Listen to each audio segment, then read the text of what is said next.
Good afternoon from Nanook Lodge and welcome to episode bacon. Yep, we're gonna make bacon. This is a pork belly. It's the side of a pig, kind of along the ribs where they cut off the fat and the meat between the ribs and the skin.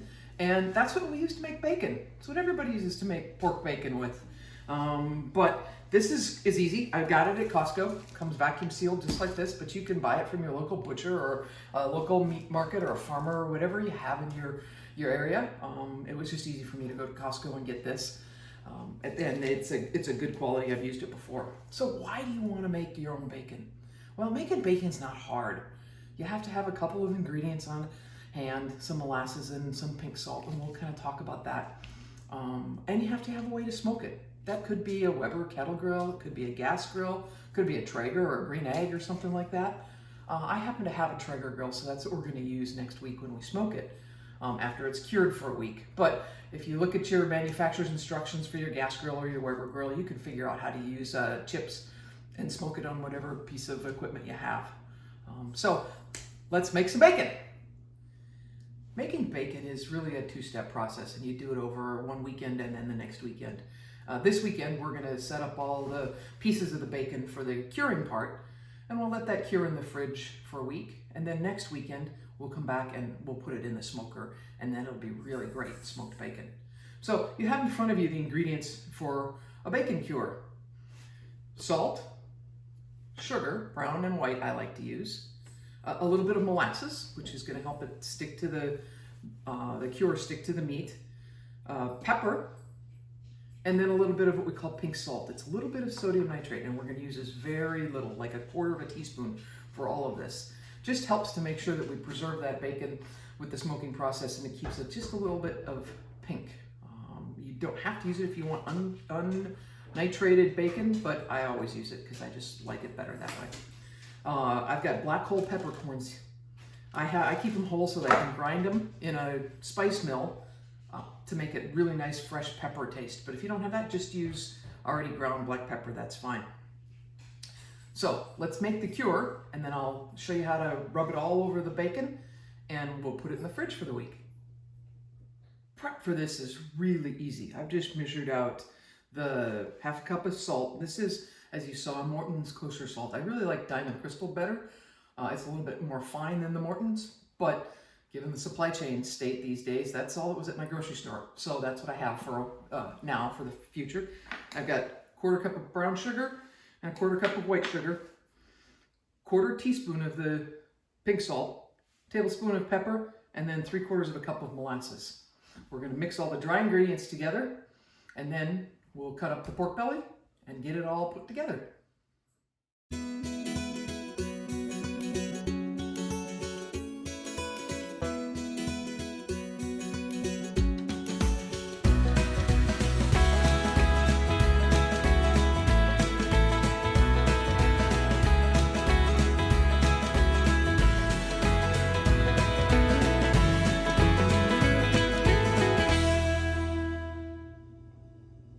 So we've unpackaged our pork belly. This is the messy part. And so I'm working on the surface of the island here. And to protect the rest of the island, you can see I covered my workspace with a little bit of plastic wrap. So that makes cleanup just a snap. But we're going to cut this pork belly into 4 pieces. About half.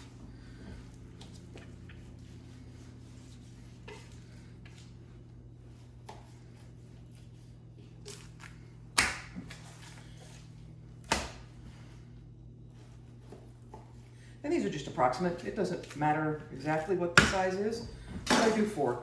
This is where you have some options.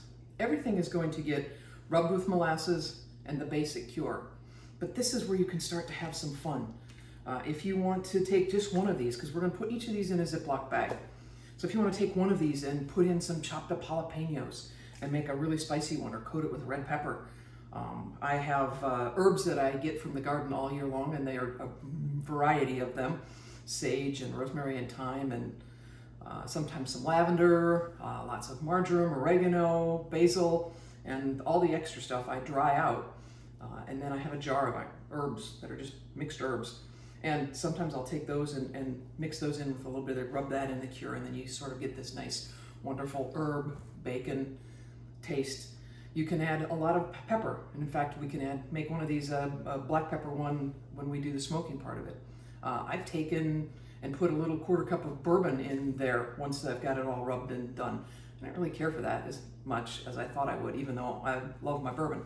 I've also done warm spices like adding cinnamon and allspice and nutmeg to the cure. And I didn't care for that either, but that's not generally my thing. I'm sort of more of a savory person. So you got 4 pieces and you can play. You can make 4 different flavors, or you can just make them all the same. But from here, we're gonna rub them all with molasses and then rub the cure in there and then just put them in the bag.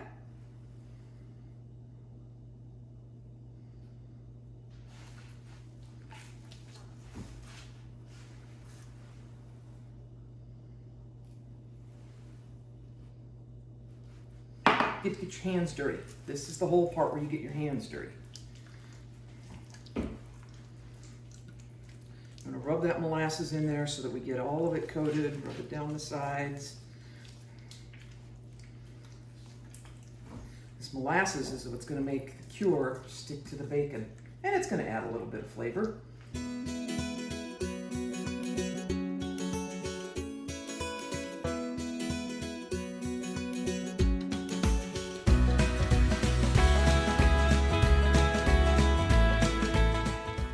Use maple syrup if you wanted to.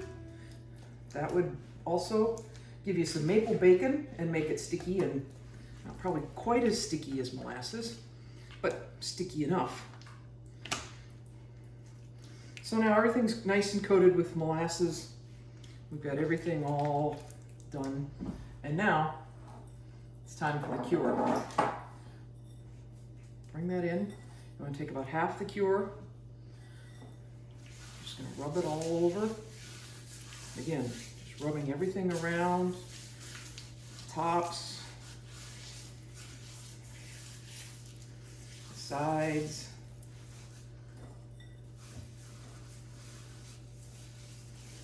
Doesn't have to be precise. You just want it rubbing all around, so it's gonna do its work.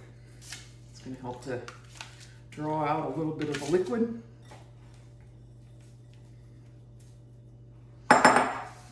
It helps cure the meat.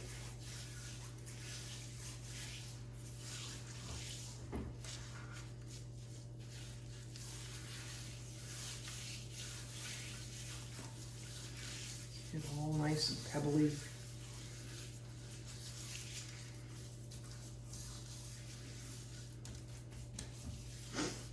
And that's what you got for today. These will go in the fridge in their Ziploc bags, and we'll put them in the fridge for a week. Every day you just want to flip the Ziploc bag over, so it just kind of gives it a chance to go back down. There will be a little bit of liquid that will start to form in the bag, and it's that salt drying out and pulling some of the liquid out of the pork, and that's just absolutely normal. That's why you kind of flip it over, so it doesn't all get cured on one end. You kind of move it back and forth, but that's all you have to do. Every day in the fridge, just flip it. Don't have to massage it, you don't have to do anything else, just flip the bag over. So let's get these bagged up. Wash my hands a little bit. Now I've got my Ziploc bag. And you might have to just fold it in half to get it into the bag, and that's fine too. Doesn't necessarily neatly fit in there. I just kind of pick it up, put it in there, squish it back around, and there you go. Your bacon is in your bag. All right, we've got our bacon. It's been curing in the fridge for a week now. And the only thing you really need to do before you get the smoker is just dump it out. You can see there's been a little bit of liquid in there. And we're just going to rinse these off. Some of the pepper will stick. It doesn't have to be super clean. And in fact, 2 of these I'm actually going to turn into pepper bacon. We're going to coat with a lot of ground pepper that I just ran through my pepper mill. Because we like a little pepper bacon and a little plain bacon. But take out a couple of these, we'll rinse them out. Notice how the meat has turned from red to sort of brown and somewhat a little translucent. That's all right, that's what's supposed to happen. Cold water.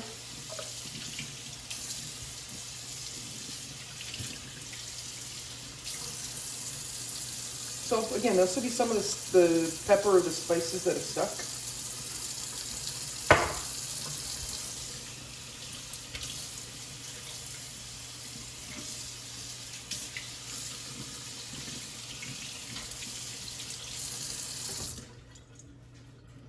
So there'll be some of the pepper and the spices that have stuck, and you don't have to rinse all that off. It's just fine.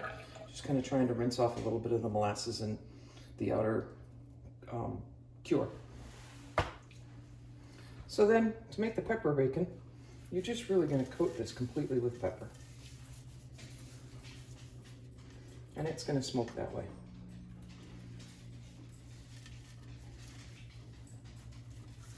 Both sides. You can do one side if you like,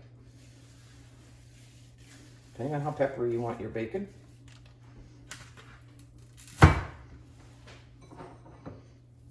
There, pepper bacon. Today I'm using Traeger hickory pellets in my smoker. Traeger makes a variety of different kinds. Mesquite and applewood, maybe cherry wood, hickory, maybe pecan I've seen. But I either use hickory or mesquite for my bacon because I like that deep smoky flavor. We are set up and ready to go. Smoker's going nicely and the bacon's gonna go on. Smoker's right about 200. That's the perfect temperature. There we go. Bacon on the smoker. You can hear the smoker going in the background. And we're ready to start our 4-hour countdown. It looks like we're sitting right around 160 or so. So I'm gonna crank that smoker up to medium for just a little bit, try and get that temperature closer to 200. But it's smoking nicely, you can see that, and we're in good shape. So after about 15 minutes, I've got that smoker up to about 230, 240. So now I'm gonna turn it back down to smoke. Here's what our bacon looks like at the hour checkpoint. All right, we're at the 2-hour mark. We're starting to get some nice smoky color on the bacon. And here's about the time where I like to just take each piece of bacon, flip it over. See how that's nice and smoky? You can't see it as well on the pepper, but it's there, trust me.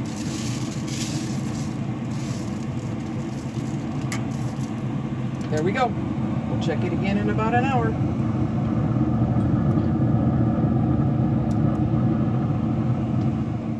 Here we are at the 3-hour mark. You can see it's getting that nice smoky flavor. That's a nice smoky look. We're gonna go one more hour. All right, we're at the 4-hour mark, and you can see that the bacon is just got that nice smoke lacquer on it. It looks really delicious. I'm gonna take it off, and then we'll put it in the fridge. All right, lovely pork belly has been turned into bacon. We got the pepper bacon and just the regular bacon. You can see the beautiful smoky color. I put it into a pan that'll actually fit in my fridge. So this is gonna go into the fridge. I want it to chill out overnight. That'll make it much easier to slice tomorrow morning when I wanna slice it. And then I like to vacuum seal it, just put it in the freezer. It just makes it easy to pull out packs. But you can slice it, or you can leave it in sections and slice it when you need it. This is plenty of bacon that will last us for a few months in the freezer, but it's awesome to have homemade bacon. So thanks for tuning in to Cooking at Nanook Lodge. Hope you saw how easy it is to make your own homemade bacon and that you get to try it yourself at home.